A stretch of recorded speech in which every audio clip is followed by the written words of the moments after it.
Hello, everyone. This is Joe Minardi coming to you live from the West Virginia University Emergency Medicine Recording Studios.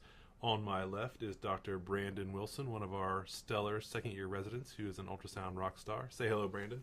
Hi, everybody. And we are giving you a quick rundown that was presented for the Great Lakes Ultrasound Consortium yesterday at our general membership meeting, and hope to drop some good facts on you about ultrasound. So let's go ahead and jump right into the content, okay? You ready, Brandon? Absolutely. You good to go? All right, let's do this. So I'm going to go over a case that we had recently, and then try to jump into the material after that. So this is the case. This is a 52-year-old female who presented to our emergency department. She, for a month or two, had been having dusky digits with pain. It was mostly the third, fourth, and fifth, so it's a little erroneous that we're representing the index finger here because it was not involved in this patient's case. But her third, fourth, and fifth digits had been a little dusky. She'd had some intermittent pain. It seemed like it was better if her digits were warm. She was relatively healthy. She had only a history of hypertension, and she was a smoker. You ever see patients like this, Brandon? Very rarely, it's hard to think of, more than just a couple hundred patients like this. So yeah, patients like this come in a lot here in the hotbed of vascular disease here in West Virginia. I'm sure you see some of these too. So what's on your differential with this patient? Definitely think vascular disease.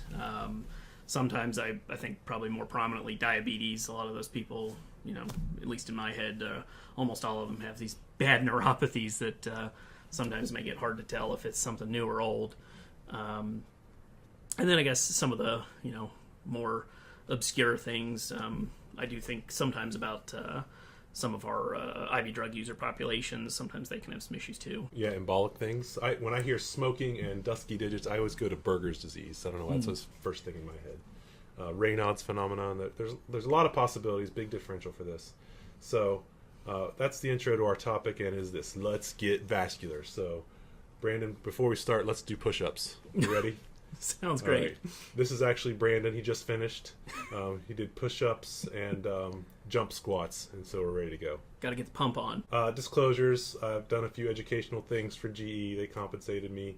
If you want to make this formal, we've got objectives here. So we want to look at applying point-of-care ultrasound for some basic vascular evaluation, recognize some normal Doppler characteristics of normal vasculature, and then apply some pretty basic principles for advanced vascular applications. Tell me, what do you do with vascular stuff when you see it? I'll be honest, it depends. When I'm fortunate enough to get the time, I definitely like to at least put a probe on it, at least look for color. But beyond that, I'll be honest, sometimes I feel like I get a little bit lazy. I kind of feel for pulses, look at the color, and then sometimes just sort of call a friend. And that's reasonable. What we're going to talk about here, I think we've got some things to remember. For a lot of the things that we do in emergency medicine, answering is there flow to this extremity or whatever, yes or no, is often enough. So even though we're going to dive in a little bit more specific with some of these Doppler principles, most of the time answering yes or no is there flow here is going to be enough for our purposes. But for times when you want more information, we're going to talk a little bit about characterizing that further. And we want to remember for specific information about velocities and flow and mostly extremities, what we're going to talk about now, is we want to get long axis views of the vessels, and we've got to pay attention to the Doppler angles and settings that we use. Once we do that, it's really important for us to recognize a high resistance versus a low resistance flow pattern on our spectral display. And when we think about vascular disease, we always have to think proximal to distal. So anything from the fingertips, the vascular lesion could be anywhere proximal to that, including all the way up into the left ventricle, or even if you get paradoxical emboli, even think of the right side of the heart could be a source. So we always have to think about that. So those are the things to remember. Again, yes or no to flow is often enough for our purposes, but we're going to get just a little bit more into detail with some of this stuff. Some of the reasons we might do this, so to our case here, we've got a person with kind of limb pain, and there are different ways or patients present with kind of limb pain. Vascular injuries, not as common, but we still see these, and some of these are iatrogenic, like from caths in the groin or even in the wrist sometimes. And then, Brandon, do you ever see ESRD patients? pretty much 1 or 2 or even 5 or 6 at a time every shift, especially on Sundays when all the dialysis places are closed. Yeah, I think there's an Uber shuttle that goes straight from the dialysis clinics right to our emergency department. So AV fistula problems in dialysis patients are super common, but luckily with point-of-care ultrasound, you can troubleshoot these in a matter of seconds and kind of know what to do with them. So we'll talk a little bit about that. So as we get into this, we're gonna talk a little bit about some Doppler principles. We're not gonna beat this to death too much, but a little bit of a review. Were you a physics? You were a physics major, right, Brandon? No, not really. No, okay. So this is not something you do every day. So Doppler, we all know, everybody's heard of the example of the train whistle as the train is coming towards you and then going away from you. As the train comes towards you, the whistle sound appears to increase in pitch because the sound waves are compressed as it's moving towards you, and then as the train moves away from you, the sound waves spread out and the sound takes on a lower pitch. What we're doing with Doppler, we're using ultrasound, high frequency sound, just taking advantage of the Doppler effect to help us make calculations and estimates of the velocity of blood flow, and most of the time blood flow is what we're talking about. So just super simplistic breakdown: if we were able to put a transducer right in the blood vessel and the red blood cells are moving towards us, the frequency that we send towards the blood cells, when it bounces back, the frequency is going to be increased, and we can calculate from the degree of increase what the velocity of that blood flow is. And just the opposite, the corollary is true when the blood is traveling away.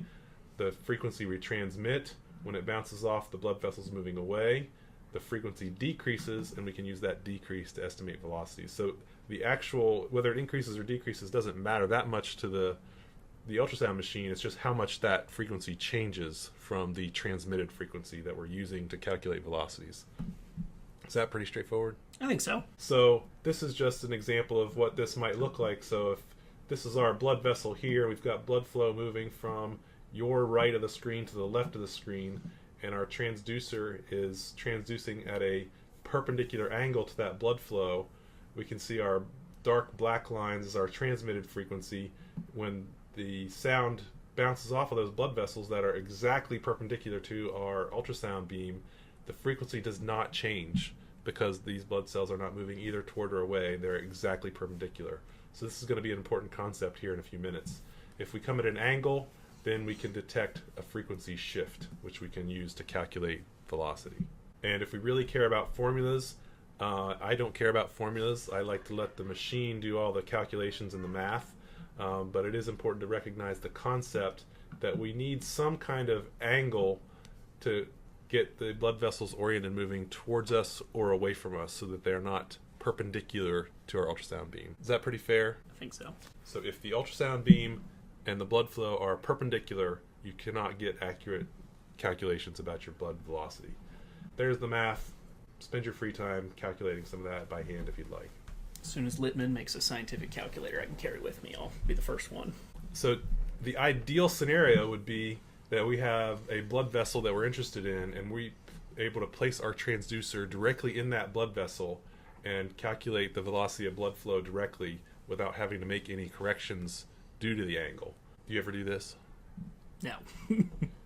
Yeah, so in the emergency department, we don't do a lot of intravascular ultrasound, so we're not doing this very often. And the way our bodies are designed or built or evolved is that most blood vessels are kind of parallel to the skin, would you say? Yeah. And we put our transducer on the skin, so it tends to be fairly perpendicular to the direction of blood flow, which is parallel to the skin. So that presents a challenge, but we're scientists. This is America. We overcome challenges like these. We put people on the moon, and we come up with ways to calculate blood flow velocities with Doppler. So just as a recap, what we commonly do, where we just find a blood vessel in cross-section and we put color and Doppler on it to look for flow, that's good enough for a lot of the things that we want to answer. But when we want specific information about velocities and resistance and waveforms, this isn't going to be good enough because the blood flow is perpendicular to our ultrasound beam. So that doesn't work. And a similar story here, if we have a longitudinal view of a blood vessel, but we send a Doppler gate perpendicular down into that blood vessel, even though we'll probably get spikes and see them on the screen, these are not really truly accurate representations or mathematical calculations of the velocity of the blood flow. Okay, so that doesn't really work if we want specific velocity information. If we just want to know flow, yes or no, then this probably works. But if we want more than that, we got to be a little more detailed. Fair? Fair. I've definitely been guilty of that when I was first learning. So let's go over a few things and tips that we need to know to get decent images of the blood vessels and get specific information about the vasculature. And again, we kind of alluded to this already. In a lot of cases, we find a blood vessel, we stick some color on there, we see, and it's an artery, and we see pulsatile flow. A lot of times, that is adequate to answer the immediate questions we want to answer. And here's an example of that. We've got a pretty decent long axis view of our looks at the left radial artery. We've got a color gate here, and we see pulsatile flow. In a lot of cases, that would be enough. You ever have cases like this? Yeah, a lot of times gotten called and just can't find a pulse or something like that, and in reality it's there. You just, slap some color on it and say, there it is. It's there, I promise.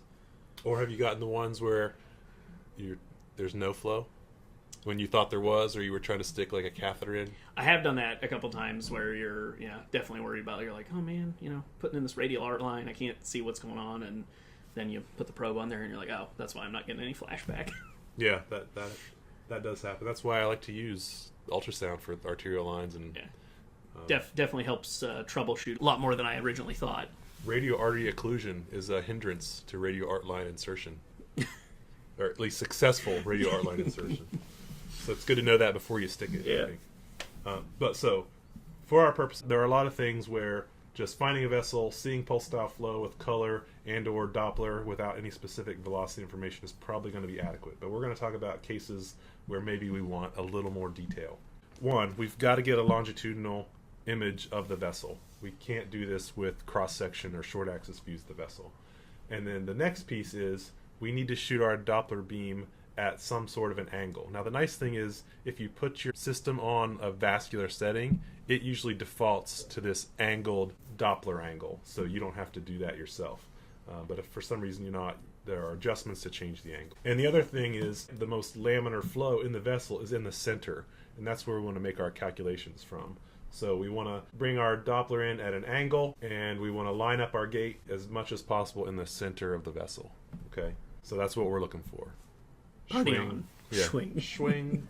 Now, frequently the vessels aren't perfectly parallel to the skin, and so we'll often find them at some kind of angle, right? You ever come across these? All too frequently. And so we'll just shoot our Doppler gate in, and it'll come at an angle, but it's not quite matching the blood flow. Now, if we want specific velocities, the ultrasound machine is going to make assumptions about the direction of the blood flow.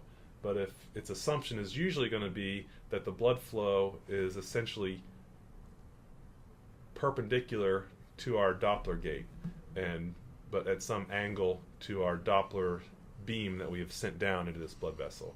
But there are cases where you could see here, if the blood is coming from the left of the screen down to the right in this direction, and if our system thinks it's going this way, then the calculation is going to be off, and that's going to hurt the calculation. So what we have, and pretty much any system that does any vascular ultrasound has this function that allows us to angle correct. And it gives us this little line that we need to line up with the presumed direction of blood flow to give the ultrasound system the angle that it needs to make the calculation for the true velocity. Got it. You ever use that, Brandon? No. Used to be one of those lines that I used to wonder about and eventually just ignored. Yeah, so I don't use this very often unless I need specific vascular information. Not frequently, but it is worth knowing about, especially for our audience of advanced and expert ultrasound providers. So just a couple quick take-homes on just acquiring the images, how to get the vessels and where to line them up. One, we got to get long axis views of the vessels. We want to get the Doppler beam lined up with the direction of flow, and ideally we need an angle that's less than 60 degrees. So if we can't get it less than 60 degrees, we might need to change our approach from another side or change the angle, and then we want to use the angle correction to let the system know the true direction of blood flow so that it corrects for the angle of flow when it gives us our velocity calculations. And we could spend a little while on the angle and why that's important, but I made a decision. I was thinking about this last night, and what was it? I don't care. Do you care, Brandon? No. I think that's a good attitude to have. Most of us in medicine weren't that interested in trigonometry, so we decided to forego theta and the angles. But it is important for the physics of the ultrasound machine, so we can keep it on board for that. Okay, so I don't know about all you, but that's about as much physics as I can take in one sitting. So after a few minutes of brief contemplation, I've made the executive decision to break this physics up into a couple of pieces. I know you all are on the edge of your seat and you can't wait to hear more about theta and Doppler gates and wall filters, but hang tight. There's more ultrasound and physics goodness to come to you soon, so hang in there when we start on part 2 of Let's Get Vascular.